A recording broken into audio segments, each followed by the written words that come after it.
Hey guys, and welcome to another episode of Inside the Ice from Game Changer Sports Network. Tonight I'm going to be covering my thoughts on the second round matchups, along with who I think should win the Jack Adams Award as the best coach in the league this year.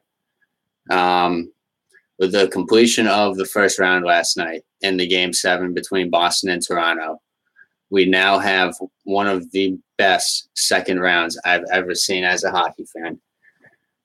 We have the two best teams, Nashville and Winnipeg, playing in the second round as divisional rivals.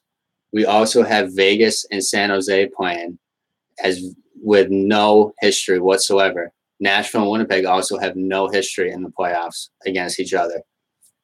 Tampa Bay and Boston is going to be another exciting series to watch. And then, as always, we have Pittsburgh and Washington. Hopefully, Washington can change what history has written, but I don't know if that's going to happen, but we'll see. Anyways, we missed an episode last week due to some technical difficulties with Facebook. So now this week and going forward, we're going to be on YouTube, and then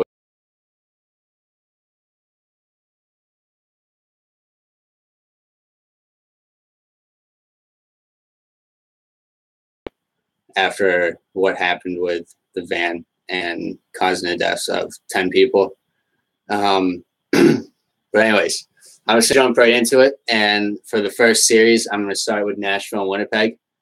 In my opinion, in order for Nashville to win this series, they're going to have to win all 4 home games. And their saving grace is the fact that they have home ice throughout the playoffs. This is also a huge matchup for goalies. You have Pekka Rinne and Connor Hellebuyck, who are both Vezina finalists. Hellebuyck is coming off of back-to-back shutouts in the first round. Rinne did struggle somewhat in the beginning of the first round. However, he ended on a high note and with a shutout in that 5-0 win. The other thing that needs to happen for Nashville is the D needs to score. The defense led the league in the NHL this regular season in scoring, and somehow they didn't get a goal until Game 6 when Ekholm scored. That's going to have to change this series in order to beat Winnipeg. The other interesting fact is after this first round, Watson and Colton Sissons are the leading goal scorers and point leaders on Nashville. Those are 2 players from the 4th line that are leading the team. Kyle Turris, who is a part of the trade that they had with Ottawa and Colorado earlier in the season, he only has 1 assist so far in the playoffs. Look for him to have a breakout series against Winnipeg. You're not going to beat Winnipeg at Winnipeg. I think that was proven in the first round. Winnipeg walked through Minnesota pretty easily in Winnipeg. The only game that they lost was in Minnesota. I personally saw that series go into 6 or 7 games, but Winnipeg just won in 5. If I were to have to pick this series, I would have to say I think Nashville is going to be able to do it 7. But I will say if Winnipeg can steal one of the first 2 games in Nashville, that Winnipeg will win at 6. The other series in the Western Conference that is going to start tonight at 10 o'clock, I can't wait for this series to start, is the Vegas Golden Knights versus the San Jose Sharks.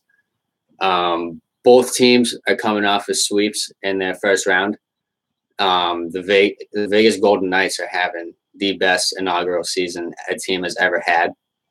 They were the number 1 seed in the Pacific Division, but they were, to many people, the underdog in that first series against the Kings. And they just walked in and beat the Kings 4-0. A team with a lot more playoff experience and 2 Stanley Cups on their resume. They walked through them 4-0. And I think Marc-Andre Fleury has to receive a lot of credit for that. If you look at his numbers, he has a .977 save percentage and a .65 goals against average. That's less than 1 goal a game. So pretty much all Vegas needs to do is score 1 goal a game. If Vegas can score 1 goal a game, their trap game works, and that is exactly how they beat LA. They scored 2 goals in 20 seconds in, I think, game 3. And that was when the series, to me, was pretty much over, because it proved to me that Vegas could go into another team's rink and win in the playoffs. This series is also another goalie matchup. You have Marc-Andre Fleury with the numbers that I just said that are incredible. He's leading the goalies for playoffs. And then right behind him is Martin, the goalie for the San Jose Sharks. His save percentage of .97, right behind Fleury, and he is only allowing exactly 1 goal a game. This series has the potential to be high scoring, although I think it won't be high scoring, and I do see Vegas just winning this series. I'm not gonna bet against Vegas anymore. I've learned my lesson. Vegas, I think, is gonna win this in 6. Moving over to the East, we have Tampa Bay taking on Boston. Boston was able to pull off that third period win in Game 7 last night. These two teams are coming into this series in very different positions.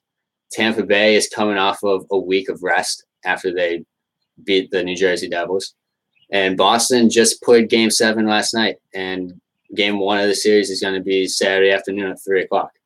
Will Tampa Bay be rusty? Will Tampa Bay be well rested? Or will Boston be worn out? Or will Boston still be on top of their game? Something that needs to be noted is, in order for Boston to stay in this series, Rask is going to have to be sharp. And I don't think that you can say Rask was sharp last night. I don't think you could say that. They were down 4-3 going into the third. And as I was watching that game in the third period, it looked like the Bruins just blocked every shot. They blocked so many shots. And then Jake DeBrusk did what Jake DeBrusk does and got 2 goals as a rookie in a big moment. And then when you add on not getting scored on in the third period and then scoring 4 times, that's going to get you a Game 7 win. Overall, I think this year has been a great learning experience for the Bruins.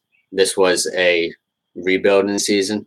Walking into this year, this team was not expected to make it to the playoffs, and yet they find themselves in the second round. I don't see the Bruins, however, winning this series. I have to take Tampa Bay in 6. The only way I see the Bruins taking this series is if they're able to enforce the Boston play style and play their game. Then I think they could take it in 7. But even if Tampa Bay wins, Boston cannot be disappointed with this year's outcome. They can't be. They weren't even expected to make the playoffs, and they're in the second round. Moving on to the last series, and a series that is on right now, Game 1, between the Washington Capitals and the Pittsburgh Penguins. As a hockey fan, I am rooting against Pittsburgh, obviously. Anybody who isn't a Pittsburgh fan is rooting against Pittsburgh right now. Everybody wants to see the Capitals finally beat the Penguins, because this is probably one of Ovechkin's last chances to win a cup. History, if you know much history about the NHL, the Pittsburgh Penguins have beaten the Washington Capitals 9 out of the 10 playoff series that they have played against each other. And it's been 25 years since the Washington Capitals have beaten the Pittsburgh Penguins in the playoffs. This game is huge for the Washington Capitals, not only because they have home ice advantage. Pittsburgh has proven in history and in the past that they can win in Washington. They can win in Pittsburgh. They can win when they don't have home ice. They can win when they do have home ice. But Malkin and Hägglund are both out this game. Washington needs to keep up how they played this first period and steal these first 2 games and keep up the momentum if they want to beat Pittsburgh.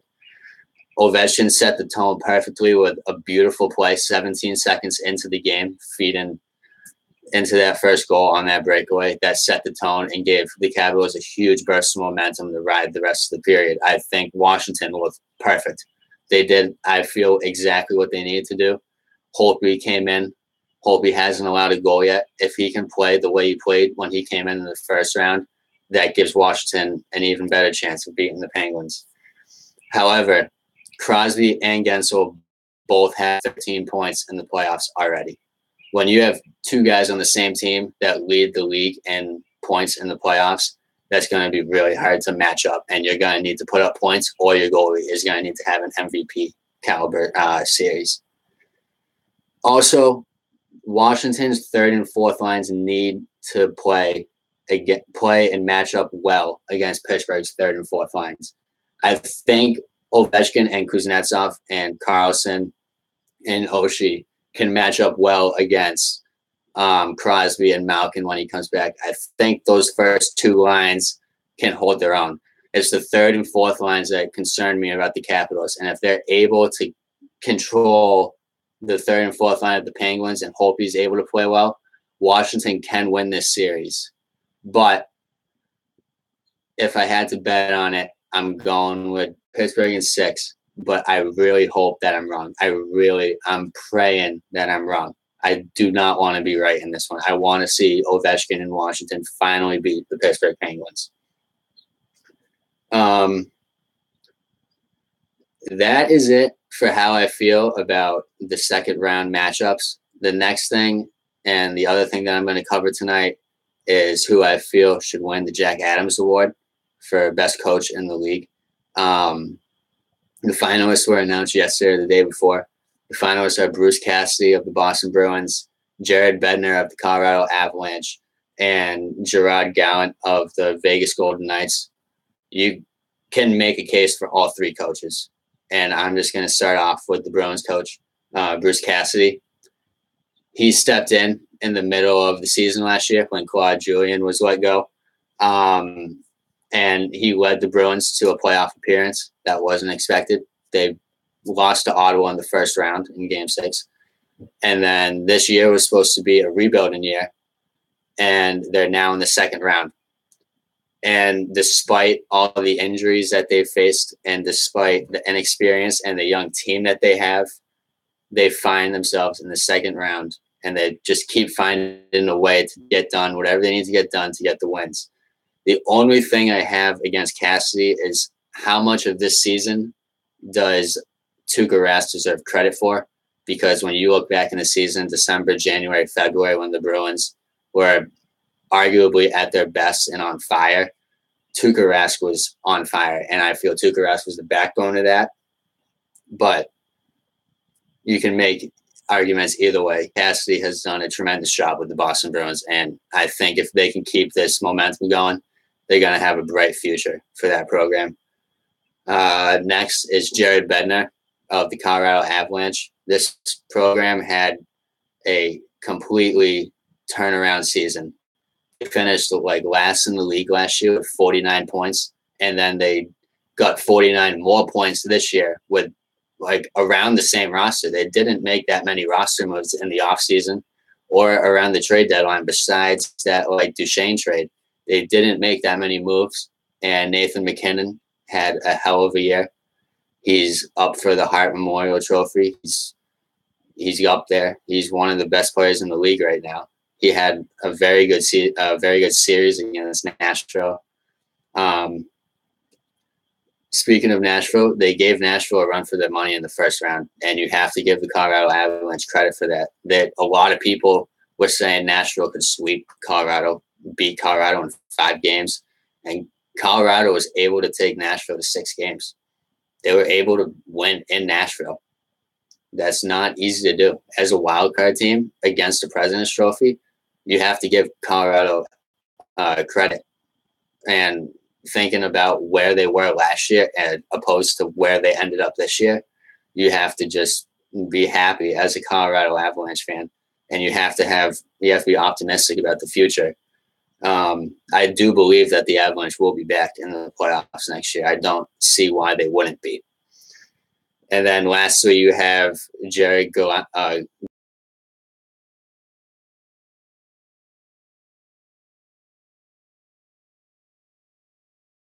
season as a franchise. They have swept the Kings in their first postseason series. They're the only team in NHL history that is undefeated in the playoffs. I'm not saying that's going to last much longer at all, but they are the only undefeated team in the playoffs right now in NHL history. And as I said earlier, not many people expected the Knights to beat the Kings. I personally picked the Kings to win over the Golden Knights in 7. I said the Knights they had a tremendous season, but I don't think that they're going to match up well against the Kings. And the Kings' experience is going to wear them down. They're going to win in 7. And they proved me wrong, obviously. They even overcame goalie injuries earlier in the season. Marc-Andre Fleury missed time. Malcolm Subban had to step in and play. He even missed some time. And then you have to get to the point where you say, is this too much? Like, when does the expansion draft process become too much? Do they need to just walk through this playoffs and win the Stanley Cup? Is that when we say this is when Seattle cannot have the same process? Or do we say,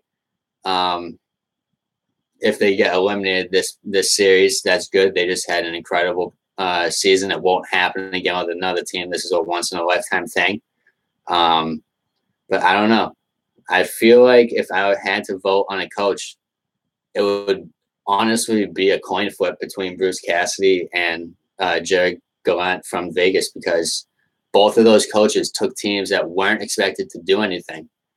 In the preseason picks, they expected Vegas to be in the middle of the pack at best. And now they were first in the Pacific. They swept a 2-time Stanley Cup winning team. And now they're expected by many to go into the Western Conference Finals and possibly go even into the Stanley Cup. If they go into the Stanley Cup, the Conn Smythe needs to go to Marc-Andre Fleury, because without him, I don't think they get past the Kings. Because when you look at Jonathan Quick's numbers, his numbers were right behind Fleury's. It was just Quick had the unluckiest draw. He had some of the best numbers in the playoffs, and he played against the one other guy who had numbers. That is all that happened with Quick. Quick should still be playing in the postseason right now. The level of play that he had, he should still be playing in the postseason. But Vegas's trap game just came in and said, nope, we're only going to score 1 or 2 goals on you, but we're going to sweep you. That is it for this week. Tune in next Thursday at 8 o'clock for another episode of Inside the Ice. Tune in Tuesday for another episode with Jake as he covers the latest news in football. There's going to be a bunch, I expect, as the draft is happening right now. But until then, I will see you again.